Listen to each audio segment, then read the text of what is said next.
सिद्ध कीजिए कि 3+2√5 एक अपरिमेय संख्या है। तो इसको क्वेश्चन को समझने के लिए अगर आपने पहला क्वेश्चन देख लिया है हमारे चैनल पे तो आपको इस क्वेश्चन करने में आसानी हो जाएगी। तो हम ये करते हैं पूर्ण विधि के साथ।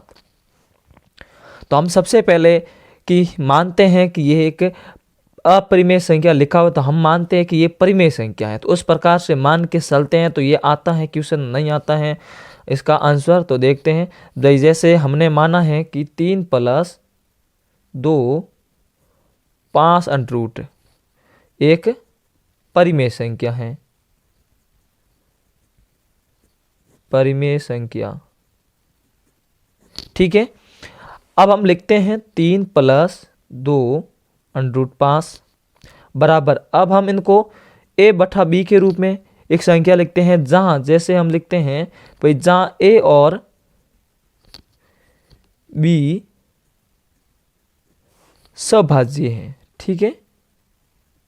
तो आप क्वेश्चन करोगे कि सर सभाज्य क्या होता है, तो वो मैं आपको समझा देता हूं।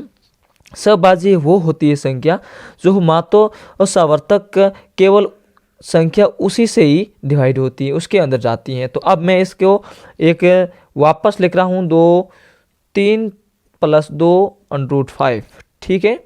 अब जैसे मैंने ये लिख दिया, अब ये मैंने लिखने के बाद में अब इनको हम अलग कर रहा हूँ। अब मैं 2√5 यानी a/b। तो अब हम इनको क्या करते हैं कि बराबर में अगर इसको इस तरफ लेकर आए हैं तो इनको ये 3 हम माइनस में बदल देंगे। माइनस में बदलने के बाद में 2√5 बराबर a/b। अब a/b लिखने के बाद में अब हम ये इनको लिख देंगे साथ में 3 माइनस। अब ये 3 माइनस लिखने के बाद में हम वापस यहाँ लिखते हैं 2√5 बराबर a/b-3। और ये होने के बाद में हम लिखेंगे a√5 बराबर a-3 b/ab। तो a और b एक पूर्णांक है, क्या है, a और एक b पूर्णांक है। तो हम यहाँ लिख देते हैं a और b एक पूर्णांक है, ठीक है। अतः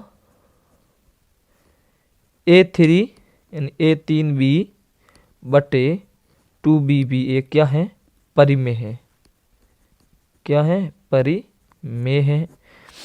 अब परिमेय एक संख्या है और अब हम देखते हैं इसका क्वेश्चन। अब इसके अनुसार हम लिखते हैं, इसके अनुसार √5 भी क्या है, परिमेय संख्या है। तो जो हमने माना था परिमेय संख्या है या नहीं इसके अंदर, तो √5 भी एक परिमेय संख्या होगी। लेकिन √5 एक अपरिमेय संख्या है, क्योंकि इसके अंदर हम 5 से जैसे गुणा करते हैं उस प्रकार से a-b के अंदर देखा तो होती है परिमेय। अब हम देखते हैं कि इसके अपरिमेय भी संख्या है। तो अब हम लिख सकते हैं कि अतः हमारी कल्पना जो हमारी कल्पना या हमने सोचा था, हमने कल्पना की थी, ये भी आप लिख सकते हैं, वो तो क्या हो गई, त्रुटिपूर्ण है। क्यों है त्रुटिपूर्ण वो भी देखते हैं, क्योंकि 3+2√5 यानी 5 एक अपरिमेय संख्या होती है, एक अपरिमेय संख्या होती है। तो आप लिख सकते हैं, ये आपका आंसर हो गया है। तो आपको ये वीडियो कैसे लगा तो कमेंट बॉक्स में ज़रूर बताएं। अगर आप स्क्रीनशॉट लेना चाहते हैं तो स्क्रीनशॉट भी ले सकते हैं। मैं आपको फिर से इस प्रकार से बता देता हूं, और अब आप स्क्रीनशॉट लेना चाहते हैं तो ले सकते हैं।